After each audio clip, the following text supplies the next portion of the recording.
30 years ago, Colorado became known as the hate state, thanks to something called Amendment 2. It prevented cities and towns from protecting lesbian, gay, and bisexual people from discrimination. A few years later, Amendment 2 was struck down. Much has changed since then. These days, Colorado is seen as a progressive state with inclusive laws. While varying sexual identities have become much more accepted, the topic of gender is what's now heating up in our politics, doctors' offices, and schools. Students trickle into an after-school club at a high school in a Colorado mountain town.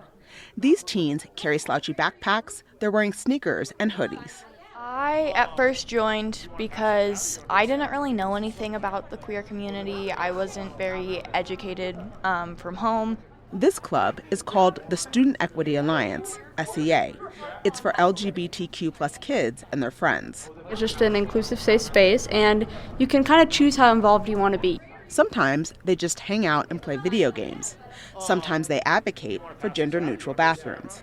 Having a space for people to freely experiment with their identity and not have to worry about what external input might be, whether that's from parents or peers pushing them in one direction or another, is super important because it's a very personal journey. The lack of parental involvement in the SEA is key for some of these teens.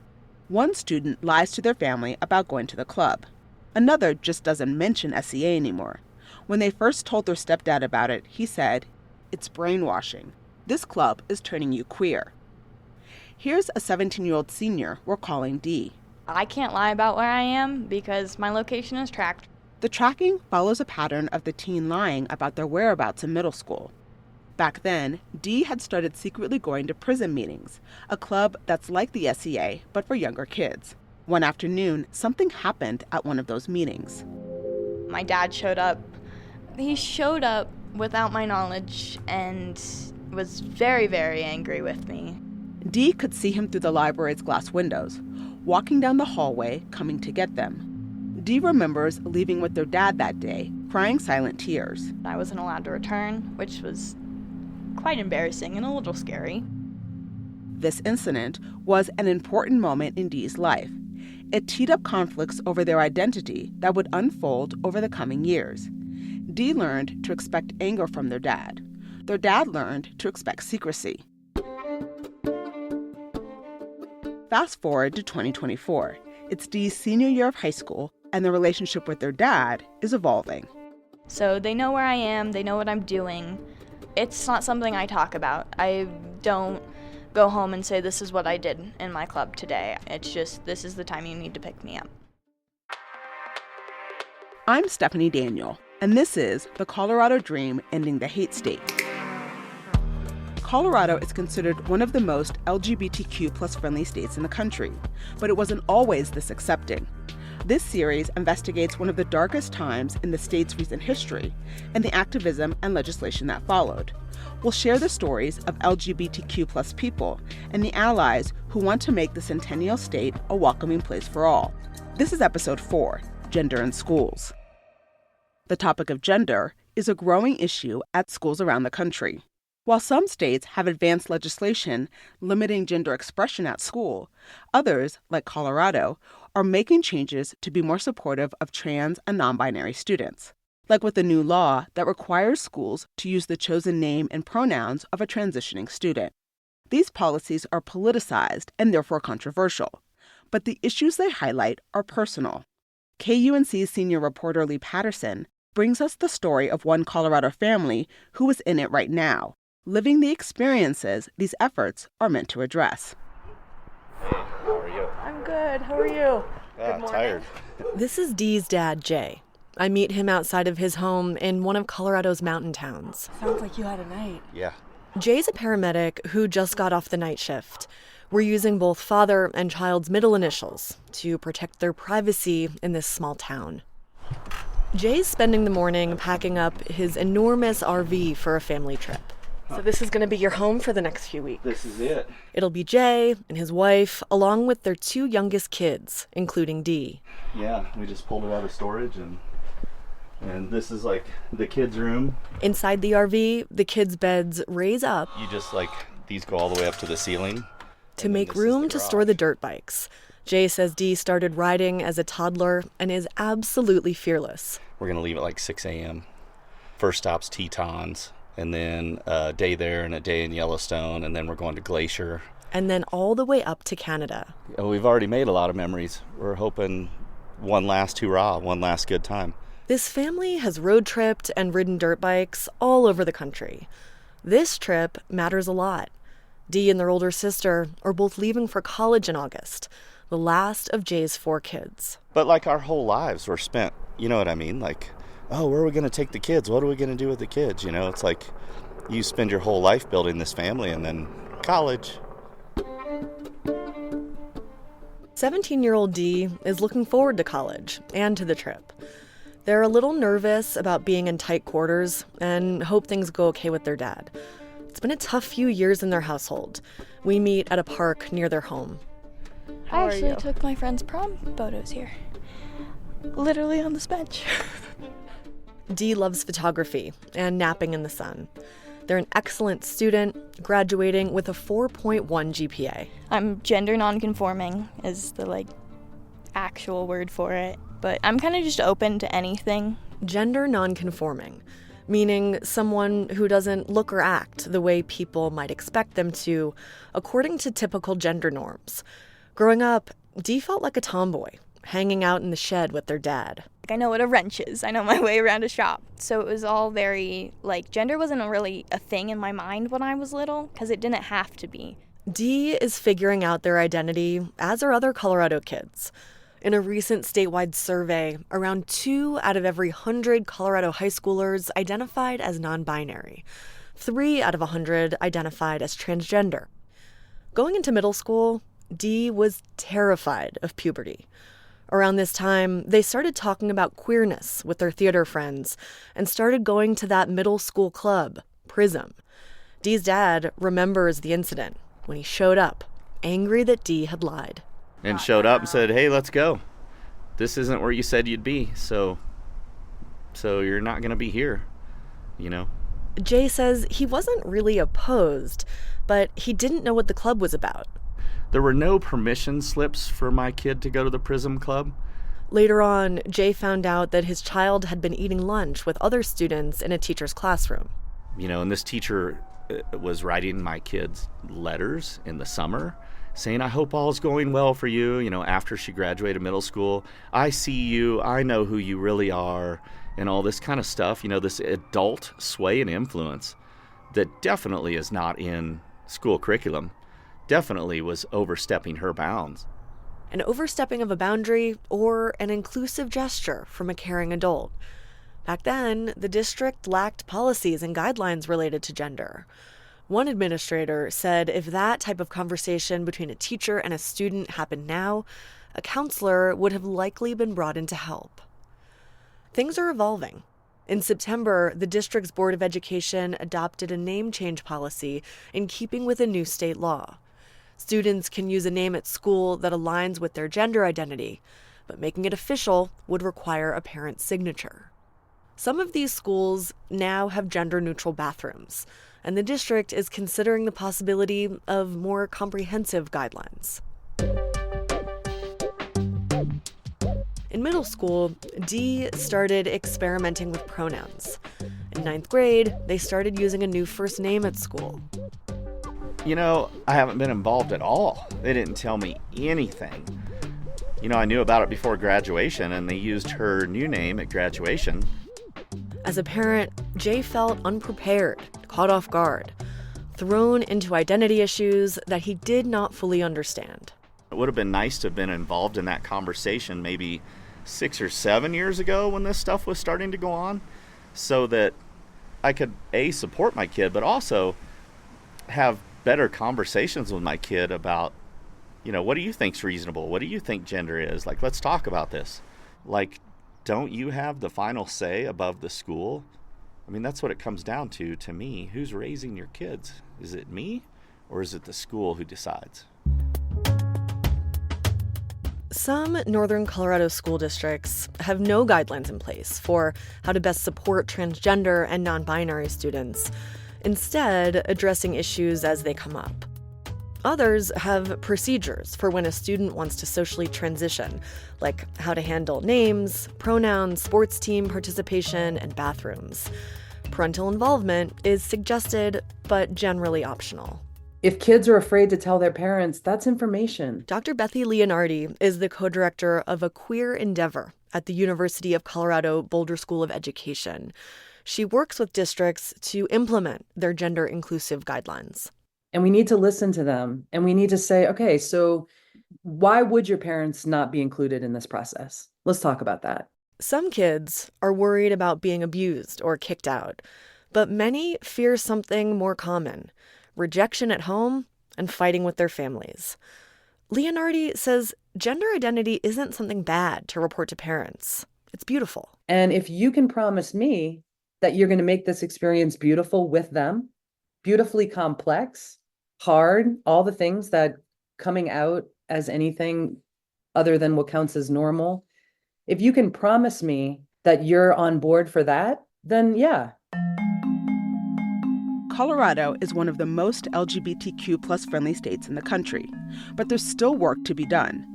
And how to address gender inclusion in schools is one of the latest debates. As it plays out in politics and the courts, families are dealing with issues of identity at home. Sometimes they feel supported and affirmed by school policies. Sometimes they feel powerless when their child leaves home for the day. Coming up, Dee comes out to their family. But first, Lee talks with one parent who is trying to take her child's experience all the way to the statewide ballot. And as my daughter left the room, the teacher pulled her aside and said, "Remember, you don't have to tell your parents." That's after the break. In the NoCo is KUNC's News and Culture podcast. It's a great way to stay informed on the issues that matter most to our Colorado communities. When people have the opportunity to help in a disaster, especially when they're fellow survivors, this can actually help with their own mental health and emotional recovery after the disaster. I'm In the NoCo host Erin O'Toole. Follow the podcast for free at kunc.org or anywhere you like to listen to podcasts. I'm Stephanie Daniel, and this is The Colorado Dream Ending the Hate State from KUNC News. How to handle gender inclusion in schools is a major political issue at the local, state, and national level. The Supreme Court recently paused enforcement of new protections for transgender students in several states. In Colorado, those protections will stand, in part thanks to a similar state law. Gender guidelines in schools are partly based on these laws. This includes Colorado's new name change law for students. To misname a student intentionally could now be considered discrimination and a possible civil rights violation. Meanwhile, families across Colorado are wrestling with the complexities of gender identity. Some believe students should have the time and space to explore their identity. Others say that parents should be involved because they are the parents, period. Lee Patterson picks up the story here. Are you from Colorado? Yeah. Well, I would love to get your signature. Erin Lee is a mother of 3 from Larimer County. She stands behind a table at a homeschooling conference in South Denver. We have 2 issues. The first one... Erin wants people to sign a petition attached to her clipboard. She makes her case to a mom walking by the table, bouncing a baby on her hip. If a child is experiencing gender incongruence or identifying as the opposite sex at school, that the parents need to be notified. Erin is collecting signatures for a ballot initiative backed by Protect Kids Colorado, a religious political advocacy group. And signing it doesn't say that you agree or disagree. It just says that you think that Colorado voters should have a say in November. So we're trying to get these on the ballot. On the ballot, okay. The measure would require schools to notify families within 48 hours if a child is changing pronouns or using a different bathroom. Lawmakers in Idaho and South Carolina approved similar legislation earlier this year. That's okay. If you'll just cross that and initial it. This effort falls broadly into the category of parental rights. It's a long-standing conservative political movement which aims to give some parents more of a say in public education, particularly around sensitive cultural issues. Yeah, thank you. Erin is motivated by personal experience. She remembers back when it all began. May 4th, 2021, a Tuesday I'll never forget. Erin says that was the day a teacher invited her 11-year-old to a club at her middle school in Poudre School District. She gets there, and it's actually gender and sexuality awareness. An outside speaker was at the Gender and Sexualities Alliance Club, a school-sponsored club listed on the middle school's website. Just had what I believe to be really inappropriate conversations in confidence with my daughter. A conversation, she says, about gender identity, attraction, and queerness. They repeatedly reiterated that parents might not be safe, that this is a confidential meeting, that what you hear in here, keep in here. After coming home, the child did tell Erin and her husband about the meeting. The next day, they kept the middle schooler home. The child has never been back. My impressionable child is barely 12. She sleeps with the stuffed animal and orders from the kids' menu. 1 week later, Erin stood up at a Board of Education meeting and said through a flowered face mask that her child suffered emotional trauma because of the GSA meeting. We deserve transparency. There must be a way for a program like this to exist for our teens without hurting our children. Poudre School District wouldn't confirm the details of the GSA meeting that day, but a spokesperson did write in an email to KUNC that the district does not condone anyone suggesting that students should lie to their families. Soon after, Erin's child said they wanted to transition. Erin went along with it at first. And as she tried to make that trans label fit, it was so confusing and ill-fitting for her that it made her depressed. Probably the hardest thing I've ever done is getting a suicide note from my 12-year-old daughter. Erin blames all of this on the after-school club. She insists her child didn't have any gender dysphoria prior and was just uncomfortable in her body. After the incident, Erin tried everything to prove that what happened to her family was wrong. She called the school, wanting to know exactly what was said during the meeting. Then she went to local law enforcement to ask if any crime might have been committed. She sued Poudre School District, alleging a violation of her parental rights. Since then, she's made a documentary with a former state senator and done the rounds with conservative media. Erin's views have changed over time. On social media, she writes about the demonic agenda and that gender ideology is a cult. I asked her if this language could sound aggressive. So I can see how some things I post about my personal opinion on sex could come off that way. And obviously my opinion has shifted, has really been molded by my experience talking with other families. I personally believe that sex is innate, that it's not changeable, and I have seen so many kids struggle from trying to make the transgender label fit that I believe the ideology is harmful when it's put in front of kids. Under Poudre School District's new guidelines, a student essentially has the right to live out their gender identity at school. Students can choose to fill out the school's gender support form by themselves. The district doesn't track how often school staff are working with students in this way, nor do they track the use of its gender support form. In an email to KUNC, a district spokesperson wrote that anecdotally, most students do involve their parents. For Erin Lee, the mom behind the Gender in Schools ballot initiative, things have settled down at home. Erin says her child is happier now at a Christian school in northern Colorado. Erin has been spending her weekends gathering signatures at rodeos and churches. We anticipate that this is not going to be just a 2024 effort, that if we don't get the signatures, we absolutely will be back. Dee, the high school senior who grew up in the mountains riding dirt bikes, says they've benefited from exploring their gender at their after-school club, confident none of it would get back to their dad. If school had been required to notify Dee's parents, they think they would have been too scared to explore their identity. I think I would definitely still being elementary school me. I think I would be doing only sports and kind of trying to live for my parents. In 2022, Dee decided it was time to come out. They were tired of hiding. I had the bright idea to do it on Christmas. I don't recommend doing that. Their whole family was gathered at their dad's house for the holiday. But it took me hours because it was terrible. I was just sitting there like, I can't talk, I can't breathe. I think I was having a panic attack, honestly. On top of that, Dee wasn't even sure what they were telling their family.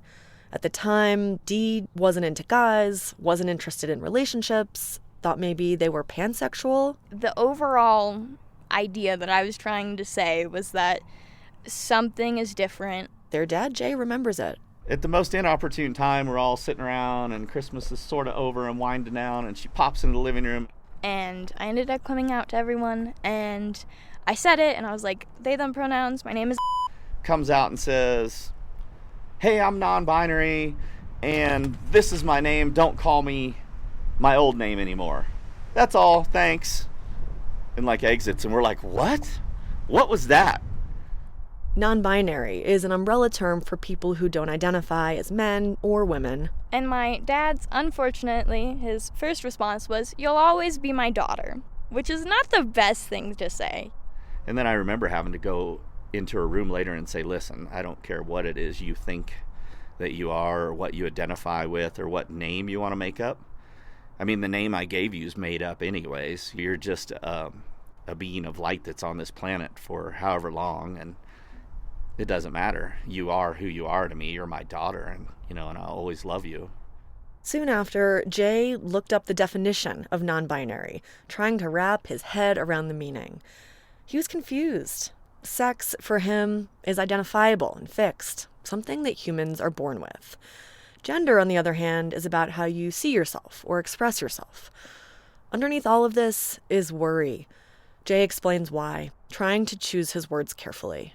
And I don't mean it in a negative way toward the LGBTQ community, and I don't want to draw a conclusion and say it's because they're LGBTQ, but what I will say is that statistically, that community has a way higher incidence of drug use, drug abuse, suicide. Non-binary and trans teens do experience much higher rates of behavioral health struggles. In Colorado, non-binary youth seriously consider suicide at more than 3 times the rate of their peers. Stigma, politics, and rejection by family all play a role in these mental health outcomes. What Jay sees for his child is a more difficult path, setting themselves up for a life with more struggle. And now she's trying on this new identity and hanging out with these new people and painting herself as non-binary or trans in that way. I'm afraid that she's going to take this off to college. Since Dee came out 2 years ago, a lot has changed.